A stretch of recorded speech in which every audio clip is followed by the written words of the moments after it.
الحمد لله رب العالمين، والصلاة والسلام على سيد الأنبياء والمرسلين، أما بعد فأعوذ بالله من الشيطان الرجيم، بسم الله الرحمن الرحيم، الصلاة والسلام عليك يا رسول الله وعلى آلك وصحابك يا حبيب الله، الصلاة والسلام عليك يا نبی اللہ وعلى آلك وصحابك یا نور اللہ۔ معزز سامعین، آئیے درود پاک کی فضیلت کے بارے میں کچھ سنتے ہیں۔ حضرت سفیان ثوری رحمۃ اللہ علیہ فرماتے ہیں، میں نے دوران طواف ایک شخص کو دیکھا جو ہر قدم پر درود پاک ہی پڑھ رہا تھا۔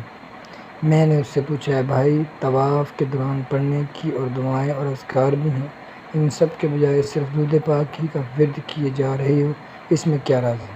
اس نے جواباً کہا، میں اور میرے والد دونوں حج کے ارادے سے نکلے تھے، راستے میں میرے والد محترم بیمار ہوئے اور اسی بیماری میں ان کا انتقال ہو گیا۔ والد کی وفات کا دکھ اپنی جگہ، اس کے ساتھ ساتھ بہت پریشانی کی بات میرے لیے یہ تھی کہ میرے والد صاحب کا چہرہ بالکل سیاہ ہو گیا۔ یہ دیکھ کر میں نے ابو جان کا چہرہ ڈھانپ دیا اور دکھ کی کیفیت میں بیٹھ گیا۔ بیٹھے بیٹھے میری آنکھ لگ گئی۔ میں نے خواب میں دیکھا کہ ایک بہت حسین جمیل شخصیت ہے، ان کا لباس انتہائی صاف شفاف تھا اور ان سے ایسی خوشبو مہک رہی تھی جو میں نے کبھی نہ سونگھی تھی۔ وہ وظیفہ کار شخصیت میرے والد کے قریب تشریف لائے، چادر ہٹائی اور اپنا مبارک ہاتھ ان کے چہرے پر پھیر دیا۔ اللہ اللہ، بس وہ نورانی ہاتھ چہرے پر لگنے کی دیر تھی، میرے والد محترم کا سیاہ چہرہ نور سے جگمگانے لگا۔ ایک بے کس پر ایسی کرم نوازی فرمانے کے بعد وہ عظیم وقار شخصیت جب پلٹنے لگے تو میں نے جلدی سے ان کے دامن کے ساتھ لپٹ گیا اور ادب سے عرض کیا، آپ نے اس ویرانے میں مجھ پر اور میرے والد پر ایسی کرم نوازی فرمائی، آپ کون ہیں؟ فرمایا، میں صاحب قرآن محمد بن عبداللہ صلی اللہ علیہ وسلم ہوں۔ تیرے ابو بہت گناہ گار تھے، البتہ اس کے ساتھ ساتھ مجھ پر کثرت سے درود پاک بھی پڑھا کرتے تھے۔ جب یہ اس بیماری میں مبتلا ہوئے تو مجھ سے فریاد کی، اور بے شک جو مجھ پر کثرت سے درود پاک پڑھتا ہے اس کی میں فریاد سنتا ہوں۔ اس نوجوان نے مزید کہا، جب میری آنکھ کھلی تو میں نے دیکھا میرے والد صاحب کا چہرہ سفید چمکدار ہو چکا تھا۔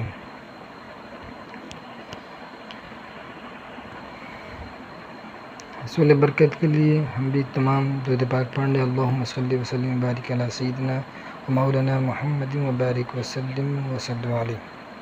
حضرت یحییٰ بن اسماعیل رحمۃ اللہ علیہ فرماتے ہیں، میری ایک بڑی بہن تھی، وہ بیمار ہوئی اور ان کا ذہنی توازن جاتا رہا۔ کم و بیش 10 سال سے زیادہ عرصہ وہ اس آزمائش میں مبتلا رہیں۔ گھر کی چھت پر ایک کمرہ تھا، وہ اسی میں رہتی تھی۔ ایک رات یوں ہوا کہ میں اپنے کمرے میں سو رہا تھا، اچانک کسی نے دروازے پر دستک دی۔ میں نے پوچھا، کون ہے؟ دروازہ کھٹکھٹانے والی ایک عورت تھی۔ جب اس نے اپنا نام بتایا تو میں نے چونک کر پوچھا، میری بہن؟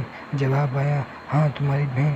یہ سننا تھا کہ میں نے لب کر جلدی سے دروازہ کھولا۔ آج 10 سال کے بعد میری بہن میرے کمرے میں داخل ہو رہی تھی۔ ان کا ذہنی توازن کیسے درست ہو گیا، آزمائش کیسے دور ہوئی، اس بارے میں بتاتے ہوئے میری بہن بولی، میں سو رہی تھی، خواب میں کسی نے مجھے کہا، اللہ پاک نے تمہارے دادا کی نیکی کی برکت سے تمہارے والد اسماعیل کی حفاظت فرمائی، اور تمہارے والد اسماعیل کی برکت سے تمہاری حفاظت فرماتا ہے۔ تمہارے دادا اور والد شیخین کریمین یعنی مسلمانوں کے پہلے اور دوسرے خلیفہ حضرت ابوبکر صدیق اور عمر فاروق رضی اللہ عنہ سے محبت کرتے تھے، اسی لیے حضرت صدیق اکبر اور فاروق اعظم رحمۃ اللہ نے اللہ پاک کے حضور تمہاری سفارش کی۔ اب اگر تم چاہو تو میں دعا کروں، اللہ پاک تمہیں شفا عطا فرمائے گا، اگر چاہو تو صبر کرو، تمہارے لیے جنت ہے۔ میں نے کہا، میں تو جنت ہی چاہتی ہوں، باقی اللہ پاک کی رحمت وسیع ہے، وہ چاہے تو دنیا میں شفا اور آخرت میں جنت دونوں ہی عطا فرما دے۔ خواب میں آنے والے نے کہا، تمہارے دادا اور والد شیخین کریمین رضی اللہ عنہ سے محبت کرتے تھے، اس کی برکت سے اللہ پاک نے تمہیں شفا بھی دی اور تمہارے لیے جنت کی بشارت بھی ہے۔ محبت صحابہ، محبت اہل بیت، محبت صدیق فاروق کی کیسی نرالی شان ہے، اللہ پاک ہمیں بھی یہ ایمانی محبت نصیب فرمائے۔ معزز سامعین، نیک اعمال دنیا اور آخرت میں بھلائی کا ذریعہ ہے۔ نیکی چھوٹی ہو یا بڑی، بہرحال اس کا پھل ضرور ملتا ہے۔ دیکھیے حضرت یحییٰ بن اسماعیل رحمۃ اللہ علیہ کے والد محترم صحابہ کرام رضوان سے محبت کرنے والے تھے۔ ان کی اس محبت، اس نیکی کے صدقے ان کی بیٹی کو دنیا میں شفا بھی ملی اور آخرت میں جنت کی بشارت بھی دے دی گئی۔ سبحان اللہ۔ اللہ پاک کے آخری نبی رسول ہاشمی صلی اللہ علیہ وسلم نے فرمایا، البر لا یملا والاسم لا ینسا والدیان لا یموت فکن کما شئت کما تدین تدانا۔ نیکی کبھی پرانی نہیں ہوتی، گناہ کبھی بھلایا نہیں جاتا، بدلہ دینے والا اللہ پاک کو کبھی موت نہ آئے گی۔ بدلہ دینے والے یعنی اللہ پاک کو کبھی موت نہ آئے گی، بس جو چاہو بن جاؤ، جیسا کرو ویسا بھرو گے۔ کتنے خوبصورت الفاظ!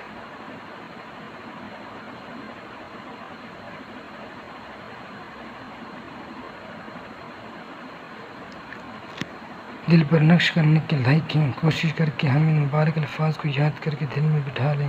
البر لا یملا، نیکی کبھی پرانی نہیں ہوتی، والاسم لا ینسا، گناہ کبھی بھلایا نہیں جاتا، والدیان لا یموت، بدلہ دینے والے کو کبھی موت نہ آئے گی۔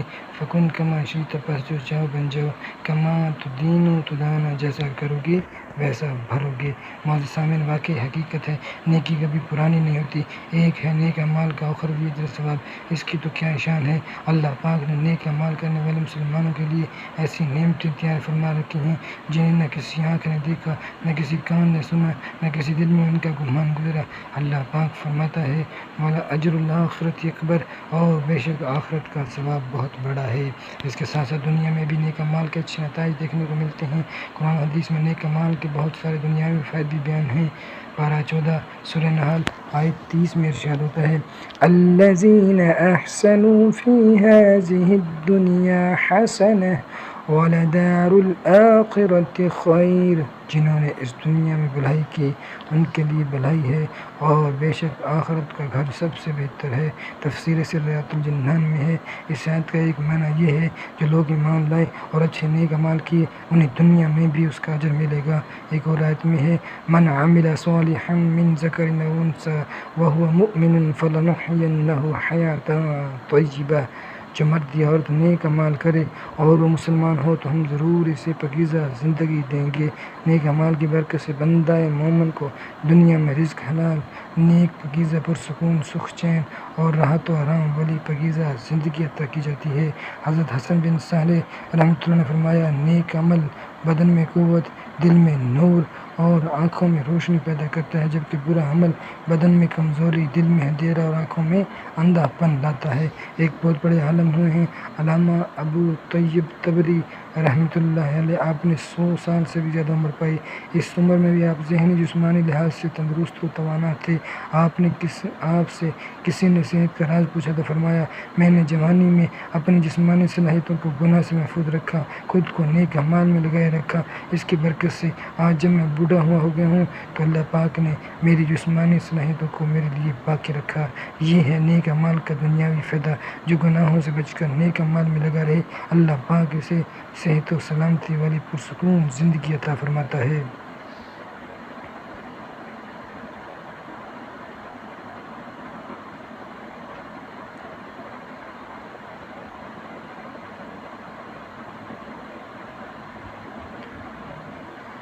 نیک اعمال کا ایک دنیاوی فائدہ یہ بھی ہے کہ نیک اعمال کی برکت سے مشکلات میں آسانی نصیب ہوتی ہے۔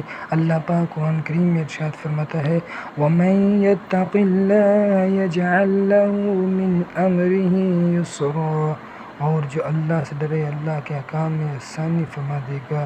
ایک اور مقام میں اللہ پاک فرماتا ہے، وَمَن يَتَّقِ اللَّهَ يَجْعَل لَّهُ مَخْرَجًا، اور جو اللہ سے ڈرے اللہ اس کے نجات کے لیے راہ نکال دے گا۔ یہ نیک اعمال کا اہم اور بنیادی فائدہ ہے۔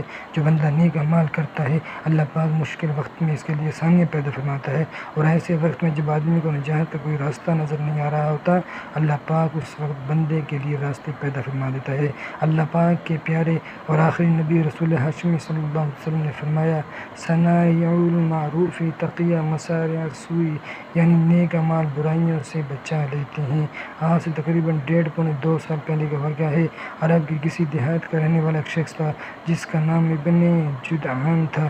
موسم بہار میں ایک بار وہ اپنے اونٹوں کے باڑے میں پہنچا تو دیکھا اس کے اونٹ بہت فربا اور صحت مند ہو گئے۔ ایک اونٹنی تو بہت ہی صحت مند تھی، اس کا دودھ بھی کافی اتر رہا تھا۔ یہ دیکھ کر اس کا سر شکر سے جھک گیا۔ پھر اچانک اسے پارہ 4 سورہ آل عمران کی آیت کریمہ یاد آئی، لن تنالوا البر حتی تنفقوا مما تحبون، تم ہرگز بھلائی کو نہ پہنچو گے جب تک راہ خدا میں اپنی پیاری چیز کو نہ خرچ کرو۔ اس نے فیصلہ کر لیا اس اونٹنی اور اس کے بچے کو راہ خدا میں صدقہ کروں گا۔ چنانچہ اپنے اس فیصلے کو عملی جمع پہنانے کے لیے اس نے اونٹنی اور بچے کو ساتھ لیا اور اپنے ایک پڑوسی کے گھر پہنچا۔ یہ پڑوسی بہت غریب تھا، اس کی 7 بیٹیاں تھیں۔ ابن جدعان نے دروازہ کھٹکھٹایا، پڑوسی باہر نکلا۔ ابن جدعان نے اونٹنی کو مہار پڑوسی کے ہاتھ میں دیتے ہوئے کہا، بھائی یہ رکھ لو، یہ میری طرف سے تحفہ ہے۔ پڑوسی کا چہرہ خوشی سے جگمگا اٹھا، یقیناً اس نے دل ہی دل میں بہت دعائیں بھی دی ہوں گی۔ ابن جدعان اونٹنی صدقہ کر کے گھر واپس آ گیا۔ دن گزرتے گئے، بہار کا موسم ختم ہوا، خزاں آ گئی، درختوں کے پتے جھڑ گئے، گرمی نے زور پکڑنا شروع کیا، صحرا میں پانی کی قلت ہو گئی، لوگ ایک ایک گھونٹ کو ترسنے لگے۔ اس حالت میں ایک دن ابن جدعان اپنے بیٹوں کو ساتھ لیا اور پانی کی تلاش میں نکل پڑا۔ بہت دور کہیں انہیں زیر زمین ایک غار نظر آیا۔ ابن جدعان نے اندازہ لگایا کہ ضرور یہاں پانی ہوگا، چنانچہ اس نے اپنے بیٹوں کو باہر ہی کھڑا کیا۔ وہ خود غار کے اندر اترا۔ امید تو تھی کہ پانی ملے، مگر یہاں پانی نہیں بلکہ دلدل تھی۔ اس جدعان دلدل میں پھنس گیا۔ بیٹے باہر کھڑے انتظار کر رہے تھے۔ جب کافی وقت گزر گیا، ابن جدعان واپس نہ آیا تو بیٹوں نے سمجھ لیا کہ ان کا والد اب زندہ نہیں بچا، وہ زیر زمین غار میں کہیں پھنس کر موت کی کھاٹ اتر گیا ہے۔ بیٹے گھر واپس آئے، والد کی جائیداد کا بٹوارا شروع ہوا۔ اسی دوران انہیں یاد آیا کہ ابن جدعان نے ایک اونٹنی پڑوسی کو تحفہ دی تھی۔ لالچی بیٹے اونٹنی واپس لینے کے لیے پڑوسی کے گھر پہنچے۔ جب پڑوسی نے سارا واقعہ سنا تو اونٹنی ان کے حوالے کی اور خود اپنے موسم کی تلاش میں نکل کھڑا۔ جب وہ پڑوسی اسی غار میں پہنچا جب ابن جدعان غائب ہوا تھا تو اپنے محسن کی مدد کے لیے غار کے اندر اتر گیا۔ اندر بہت اندھیرا تھا، دلدل بھی تھی، پھر بھی وہ آگے جاتا گیا۔ اچانک اسے کسی کی سانسوں کا احساس ہوا۔ اس نے اندھیرے میں ٹٹولا تو یہ کوئی انسانی بدن تھا۔ اس نے ابن جدعان کو آواز دی۔ ابن جدعان ابھی زندہ تھا۔ پڑوسی نے اپنے محسن کی مدد کی اور اسے غار سے نکال کر گھر لے آیا۔ گھر آ کر اس نے پوچھا، اے ابن جدعان، تم وہاں غار میں تقریباً 1 ہفتہ بند رہے، اتنے دن بغیر کھائے پیے تم زندہ کیسے رہے؟ ابن جدعان بولا، اندھیرا بہت تھا، مجھے کچھ دکھائی تو نہیں دیا، البتہ روزانہ میرے منہ کے قریب دودھ کا ایک پیالہ تھا، میں اسے پی لیتا تھا، اس کے سارے زندہ رہا، مگر پچھلے 2 دن سے نہ جانے کیوں دودھ کا پیالہ آنا بند ہو گیا۔ پڑوسی بولا، میں سمجھ گیا، تم نے مجھے اونٹنی تحفے میں دی تھی، 2 دن پہلے تمہارے بیٹے اونٹنی مجھ سے واپس لے گئے، تمہاری دی ہوئی اونٹنی کا دودھ ہم غریب یہاں پیتے تھے، اس کا بدلہ تمہیں وہاں غار میں مل رہا تھا، مجھے ایسے عمل کی دے توفیق کہ ہو راضی تیری رضا یا رب، یہ ہے نیک عمل کا دنیاوی فائدہ، ہم جو بھی نیک عمل کرتے ہیں وہ کبھی بھلایا نہیں جاتا، نیک برے وقت میں کام آ جاتی ہے، اسی لیے ہمیں نیک اعمال بجا لاتے ہی رہنا چاہیے۔ نیک اعمال کے اور بھی بہت سارے دنیاوی فائدے ہیں۔ نیک اعمال کی برکت سے دشمنوں کی حفاظت کی جاتی ہے، نیک اعمال کی برکت سے زمین و آسمان کی برکتیں نصیب ہوتی ہیں، نیک اعمال کی برکت سے غربت و محتاجی نجات ملتی ہے، نیک اعمال کی برکت سے اللہ پاک کی خاص مدد نصرت نصیب ہوتی ہے، نیک اعمال کی برکت سے عمر میں اضافہ ہوتا ہے، نیک اعمال کی برکت سے قوت و اراداری مضبوطی ہوتی ہے، نیک اعمال کی برکت سے عزت بڑھتی ہے، اللہ پاک مخلوق کے دل میں نیک بندے کی محبت ڈال دیتا ہے، اور ایک بہت اہم فائدہ یہ کہ نیک اعمال کی برکت صرف نیکیاں کرنے والے تک محدود نہیں رہتی، بلکہ اس کے صدقے اس کی آل اولاد کو بھی برکتیں نصیب ہوتی ہیں۔ قرآن کریم میں حضرت خضر علیہ السلام کا واقعہ موجود ہے۔ حضرت موسیٰ خضر علیہ السلام کسی بستی سے گزر رہے تھے۔ حضرت خضر علیہ السلام نے ایک دیوار دیکھی جو گرنے کے قریب تھی، آپ نے اس دیوار کو درست کیا۔ حضرت موسیٰ علیہ السلام نے جب اس کی حکمت پوچھی تو فرمایا، وَأَمَّا الْجِدَارُ فَكَانَ لِغُلَامَيْنِ يَتِيمَيْنِ فِي الْمَدِينَةِ وَكَانَ تَحْتَهُ كَنْزٌ لَهُمَا وَكَانَ أَبُوهُمَا صَالِحًا فَأَرَادَ رَبُّكَ أَنْ يَبْلُغَا أَشُدَّهُمَا وَيَسْتَخْرِجَا كَنْزَهُمَا رَحْمَةً مِّن رَّبِّكَ۔ رہی وہ دیوار جو شہر کے 2 یا 3 لڑکوں کی تھی اور اس کے نیچے ان کا خزانہ تھا اور ان کا باپ نیک آدمی تھا، تو آپ کے رب نے چاہا کہ وہ دونوں اپنی جوانی کو پہنچے اور اپنا خزانہ نکالے۔ آپ کے رب کی رحمت ہے، اندازہ کیجیے کیسے کرم نوازی ایک دیوار ہے، اس کے نیچے یتیم بچوں کا خزانہ دفن ہے۔ اللہ پاک نے اپنے نبی حضرت خضر علیہ السلام کو بھیجا، اس دیوار کو درست فرما دیں تاکہ یتیم بچوں کے خزانوں کو نقصان نہ پہنچے۔ ان پر یہ کرم ہوا اسی لیے کہ کان ابوہما صالحا، ان کا باپ نیک آدمی تھا۔ علماء فرماتے ہیں اس نیک شخص کا نام کاشح تھا اور یہ ان یتیم بچوں کا 8ویں یا 10ویں پشت میں والد تھا۔ سبحان اللہ، یہ ہے نیک عمل کی برکت۔ پیارے آقا مدینے والے مصطفیٰ صلی اللہ علیہ وسلم نے فرمایا آدمی کے نیک کی وجہ سے اللہ پاک اس کی اولاد در اولاد کی بہتری فرما دیتا ہے اور اس کی نسل بلکہ اس کے ہمسائیوں کو بھی رعایت فرماتا ہے۔ حضرت سعد بن مسیب رضی اللہ تعالی عنہ اپنے بیٹے کو فرماتے تھے بیٹا میں تمہاری وجہ سے زیادہ نمازیں پڑھتا ہوں تاکہ اللہ پاک ان نمازوں کے صدقے تمہاری حفاظت فرمائے۔ سبحان اللہ۔ معزز سامعین، ہم بھی اپنی اولاد کی حفاظت کرتے ہیں، ان کے لیے فکر مند رہتے ہیں۔ بچہ پیدا ہوتا ہے بلکہ اس کے پیدا ہونے سے پہلے اس کی روشن مستقبل کے خواب دیکھنا شروع کرتے ہیں۔ ہمارا بچہ محتاج نہ ہو، اس کو کسی چیز کی کمی نہ رہے، یہ بڑا آدمی بنے، اس کو دوسروں کے ٹکڑوں پر نہ رہنا پڑے، اس کے لیے پلاننگ کرتے ہیں۔ اولاد ملنے کے بعد آدمی پہلے سے زیادہ کمانے کی کوشش شروع کر دیتا ہے۔ اچھی بات ہے، اولاد کے لیے فکر مند ہونا چاہیے، مگر بزرگوں کے اندازہ دیکھیے کیسے نرالے ہیں۔ بچہ آفتوں، بلاؤں، مصیبتوں، تنگ دستیوں، محتاجی وغیرہ سے محفوظ رہے، اللہ پاک بچے کی حفاظت فرمائے۔ اس مقصد کے لیے حضرت سعید بن مسیب رحمۃ اللہ علیہ نمازیں زیادہ پڑھا کرتے تھے۔ سبحان اللہ، کیا شان ہے۔ اللہ پاک ہمیں بھی توفیق نصیب عطا فرمائے۔ اللہ پاک نے اولاد کے نعمت سے نوازا، اب سے 2 نفل زیادہ پڑھنا شروع کر دیں۔ صدقہ پہلا کرتے ہیں، صدقے کی رقم بڑھا دیں۔ پارہ تلاوت کرتے ہیں، 2 رکوع کرنا شروع کر دیں۔ بچے کے نام کی نیکیاں کرنا شروع کر دیں تاکہ اللہ پاک اس دنیا میں بھی ہماری اولاد کی حفاظت فرمائے، ہماری اولاد کو ہمارے حق میں نیک بنائے اور آخرت میں بھی ان کو سرخرو بنائے۔ عمل کا ہو جذبہ عطا یا الہی، گناہوں سے مجھ کو بچا یا الہی، میں 5 نمازیں پڑھوں باجماعت، اور توفیق ایسی عطا یا الہی، میں پڑھتا رہوں سنتے ہیں وقت ہی پر ہوں سارے نوافل ادا یا الہی۔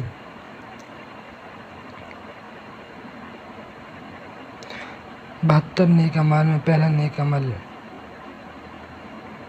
کیا آج ہم نے کچھ جائز کاموں سے پہلے کم از کم ایک اچھی نیت کی؟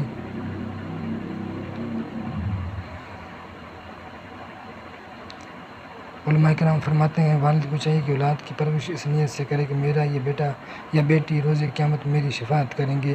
آپ یہ نیت کر کے دیکھیں، ہم صحیح معنوں میں اچھی نیت بنانے میں کامیاب ہو جائیں تو یہ نیت ہوتے ہی مائنڈ سیٹ فوراً مثبت ہو جائے گا۔ بچے کی محبت پہلے ہی بھی دل میں ہے، اب مزید بڑھ جائے گی۔ اندازہ تربیت میں نرمی کا دل کرے گا۔ بچے کے متعلق جو خواب دیکھے ہیں، اس کی مستقبل کے بارے میں جو پلاننگ کی ہے، وہ سب کی سب مثبت ہو جائے گی۔ اسی طرح اچھی نیت کی برکت سے ہم بہت ساری پریشانیوں سے بھی بچ سکتے ہیں۔ اچھی نیت کی برکت سے ہمارا معاشرہ امن و سلامتی کا گہوارہ بھی بن سکتا ہے۔ جب بھی کسی عزیز رشتہ دار یا دوست احباب سے ملاقات کرنی ہو، اس ملاقات کے لیے بھی اچھی نیت کیجیے، انشاءاللہ الکریم لڑائی جھگڑوں سے بہت حد تک محفوظ رہیں گے۔ بدقسمتی سے ہمارے معاشرے میں ایسا ہوتا ہے جب کوئی عزیز رشتہ دار اپنی خوشی بتاتا ہے تو ایسے لوگ ہیں جن کے چہرے پر خوشی کے اثار ہوتے ہیں، زبان پر مبارکباد ہوتی ہے مگر دل میں حسد کی آگ جل رہی ہوتی ہے۔ یہ جب کوئی رشتہ دار اپنی داستان غم بیان کرتے ہیں تو چہرے پر پریشانی، زبان پر تسلی ہوتی ہے مگر دل میں خوشی کے لڈو پھوٹ رہے ہوتے ہیں کہ اچھا ہوا میرے ساتھ فلاں وقت یوں کیا تھا، آج تمہارے ساتھ بھی ہوا۔ یہ اندازہ ہمارے ہاں موجود ہے۔ اگر ہم اپنے عزیز رشتہ داروں سے ملتے وقت اچھی نیت کرنے کی عادت ڈالیں گے، مثلا ہم نیت کریں اللہ پاک کی رضا پانے اور ثواب پانے کے لیے صلہ رحمی کروں گا، اگر ان کی جانب سے تکلیف پہنچی تو صبر کرتے ہوئے صلہ رحمی جاری رکھوں گا۔ آپ خود غور فرمائیں، اگر ہم اپنے بھائیوں اور رشتہ داروں سے ملتے جلتے وقت یہ نیت کر لیں، پہلے سے نیکی اور اللہ پاک کی رضا پانے کا ذہن بنا لیں، تو کیا اب ہمارا ضمیر گوارا کرے گا کہ ہم ان سے متعلق کوئی منفی پہلو سوچیں، سامنے والے سے لڑائی کریں، اس کے خلاف دل میں بغض و حسد کی کیفیت پالیں؟ نہیں، ہمارا ضمیر گوارا نہیں کرے گا۔ معلوم ہوا اگر ہم اچھی نیتوں کی عادت بنا لیں تو اس کی برکت سے ہم حسد، جلن، بغض، فضول غموں اور پریشانیوں سے بہت حد تک بچ جائیں گے۔ لڑائی جھگڑوں سے بھی انشاءاللہ الکریم حفاظت ہوگی اور نتیجتاً معاشرہ امن و سلامتی کا گہوارہ بن جائے گا۔ ہمیں اس دنیا میں بہت ساری بلائیاں کامیابی ملتی ہیں مگر ہر اچھی دیکھنے والی چیز ہر ایک کے حق میں نعمت ہی ہو یہ ضروری نہیں۔ دنیاوی کامیابی، مال و دولت، صحت، عہدہ، منصب، زحمت بھی بن جاتے ہیں۔ دیکھیے فرعون بادشاہ تھا، کیا یہ بادشاہی اس کے حق میں نعمت تھی؟ نہیں۔ قارون بہت مالدار تھا، اتنا مال اس کے پاس تھا شاید آج دنیا میں کسی کے پاس اتنا مال نہ ہو، مگر کیا یہ مال و دولت اس کے حق میں نعمت تھی؟ نہیں، یہ اس کے حق میں زحمت تھی۔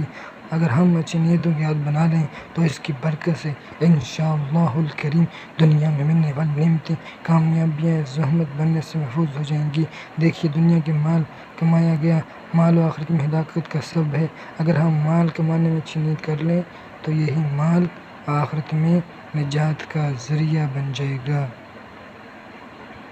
ایک دن صبح سویرے حضور سید عالم نور مجسم شاہ بنی آدم رسول محتشم صلی اللہ علیہ وسلم صحابہ کرام رضوان کے ساتھ تشریف فرما تھے۔ ایک طاقتور اور مضبوط جسم والا نوجوان روزگار کے لیے کہیں جاتے ہوئے وہاں سے گزرا۔ صحابہ کرام رضوان نے اسے دیکھ کر کہا، کاش اس کی جوانی اور طاقت اللہ پاک کی راہ میں صرف ہوتی۔ اس پر رحمت عالم نور مجسم شاہ بنی آدم صلی اللہ علیہ وسلم نے فرمایا، ایسا مت کہو، کیونکہ اگر وہ محنت و کوشش اس کے لیے کرتا ہے، خود کو سوال کرنے سے بچائے اور لوگوں سے بے پرواہ ہو جائے تو وہ یقیناً اللہ پاک کی راہ میں ہے، اور اگر وہ اپنے ضعیف والدین اور کمزور اولاد کے لیے محنت کرتا ہے تو بھی وہ اللہ پاک کی راہ میں ہے، اور اگر وہ فخر کرنے اور مال کی زیادتی طلب کرنے کی بھاگ دوڑ کرتا ہے تو وہ شیطان کی راہ میں ہے۔ غور فرمائیے، کام ایک ہی ہے۔ وہ شخص مال کمانے کے لیے ہی جا رہا تھا، مگر اس کا یہ ایک ہی کام رحمان کا راستہ بھی ہو سکتا ہے، شیطان کا راستہ بھی ہو سکتا ہے۔ فرق کیا ہے؟ صرف نیت کا فرق ہے۔ اگر نیت اچھی ہے تو یہی مال کمانا نیکی بن جائے گا، دنیا میں اس مال سے نفع بھی ملے گا اور یہی مال نجات کا ذریعہ بھی بن جائے گا۔ لیکن اگر نیت بری ہے تو یہی مال کمانا زحمت ہو جائے گا، دنیا میں اس کا نفع ملے نہ ملے، آخرت میں نقصان کا سبب ضرور بن سکتا ہے۔ اللہ پاک کے آخری نبی رسول اللہ صلی اللہ علیہ وسلم نے فرمایا، جس شخص کی نیت طلب دنیا ہو، اللہ پاک اس پر اس کے کام متفرق کر دے گا، اور محتاجی اس کی دونوں آنکھوں کے درمیان ہوگی، اور اس کے پاس دنیا اتنی ہی ہوگی جتنی اس کے مقدر میں لکھی گئی، اور جس کی نیت آخرت میں بہتری حاصل کرنے کی ہو، اللہ پاک تو نگری اس کے دل میں ڈال دے گا اور دنیا اس کے پاس ذلیل ہو کر آئے گی۔ سبحان اللہ۔ معلوم ہوا اچھی نیتوں کے جو اخروی انعامات ملیں گے وہ تو انشاءاللہ الکریم ملیں گے، اس کے ساتھ ساتھ اچھی نیت کا دنیا میں فائدہ یہ ہے کہ اس کی برکت سے معاملات سدھر جائیں گے، دل کو بے نیازی مل جاتی ہے اور دنیا کا نفع بھی نصیب ہوتا ہے۔ اچھی نیتوں والے نیک عمل کا ایک اور دنیاوی فائدہ عرض کروں۔ مشہور مقولہ ہے، جیسی نیت ویسی مراد۔ اچھی نیت کا ایک دنیاوی فائدہ یہ بھی ہے کہ اچھی نیت کی برکت سے اللہ پاک چاہے تو مراد نہ صرف پوری ہوتی بلکہ بہتر طور پر پوری ہو جاتی ہے، جبکہ اگر نیت میں خرابی آ جائے تو ہماری مرادیں پوری ہو یا نہ ہو البتہ نقصان ضرور ہوتا ہے۔ نماز ایک شکر ہے اور شکر کی برکت سے نعمتوں میں اضافہ ہوتا ہے۔ نماز ہر مسلمان پر فرض ہے، جو پانچوں نمازیں پابندی کے ساتھ ادا کرنے کی عادت بنا لے انشاءاللہ الکریم فرض شناس ہو جائے گا، لاپرواہی، سستی اور کاہلی کے آفت سے بچنے میں کامیاب ہو جائے گا۔ جدید سائیکالوجی علم نفسیات کے مطابق کسی بھی کام میں کامیابی کے لیے مضبوط قوت ارادی نہایت ضروری ہے۔ جس کی قوت ارادی مضبوط نہ ہو اس کا حال ایسا ہی ہوتا ہے، یعنی جس کی قوت ارادی مضبوط نہ ہو وہ ڈاں ڈول ہی رہتا ہے۔ اس کے لیے قوت ارادی کامیابی کی بنیاد شرط قرار دیتی ہے۔ نماز کا ایک بہترین دنیاوی فائدہ یہ ہے کہ اس نیک عمل کی برکت سے قوت ارادی بہت مضبوط ہو جاتی ہے۔ ان الصلاۃ تنہی عن الفحشاء والمنکر، بے شک نماز منع کرتی ہے بے حیائی اور بری بات سے۔ یہ نماز کا اہم ترین فائدہ ہے کہ نماز نہ صرف ہماری منفی سوچ، منفی کردار، منفی اخلاقی کو مثبت بناتی ہے بلکہ ہمارے افعال و کردار، اخلاق، عادات، گفتار کو دوبارہ منفی ہونے سے بچا لیتی ہے۔ ایک مرتبہ ایک صحابی رضی اللہ تعالیٰ عنہ بارگاہ رسالت میں حاضر ہوئے، عرض کیا، یا رسول اللہ، فلاں شخص نماز بھی پڑھتا ہے اور چوری بھی کرتا ہے، اللہ پاک کے آخری نبی صلی اللہ علیہ وسلم نے فرمایا اسے چھوڑ دو، اس کی نماز اسے چوری سے روک دے گی۔ نماز کی 6 شرائط، 7 فرائض، 30 واجبات، 92 سنتیں اور 1 باطنی آداب ہے۔ اگر ہم ان سب کا لحاظ رکھ کر نماز ادا کریں تو انشاءاللہ الکریم نماز ہمارے اخلاق و کردار کو نکھار کر مثبت اور خوشگوار بنا دے گی۔ اللہ پاک ہمیں پانچوں نمازی پابندی کے ساتھ مسجد میں تکبیر اولیٰ کے ساتھ پڑھنے کی توفیق نصیب عطا فرمائے۔ نماز کے طبی فائدے۔ طبی لحاظ سے بھی نماز کی بہت برکتیں ہیں۔ نماز کی برکت سے بندہ دماغی، اعصابی، نفسیاتی امراض، جوڑوں کے درد، معدے کے السر، شوگر، فالج، بلڈ پریشر، آنکھوں اور گلے کے امراض بھی سے محفوظ ہو جاتا ہے۔ درست طریقے سے نماز کی ادائیگی کو کولیسٹرول کی مقدار کو نارمل رکھنے کا ایک اور مستقل اور متوازن ذریعہ ہے۔ نماز کی حالت قیام میں ریڑھ کی ہڈی کو سکون ملتا ہے اور رکوع کرنے سے کمر درد سے نجات ملتی ہے۔ پیٹ کے عضلات، معدے اور آنتوں کا نظام بہتر ہوتا ہے اور پتھری بننے کا عمل سست ہو جاتا ہے۔ نماز سے گھٹنے اور کونوں کے جوڑ مضبوط ہوتے ہیں۔ نماز گردن اور شانوں کے پٹھوں کے لیے بہترین ورزش ہے۔ ہر عبادت سے برتر عبادت نماز، ساری دولت سے بڑھ کر ہے دولت نماز۔ اے غریبوں نہ گھبراؤ، سجدے کرو، دی گئی برکت مٹائے گی غربت نماز۔ صبر سے اور نمازوں سے چاہو مدد، پوری کروائے ہر ایک حاجت نماز۔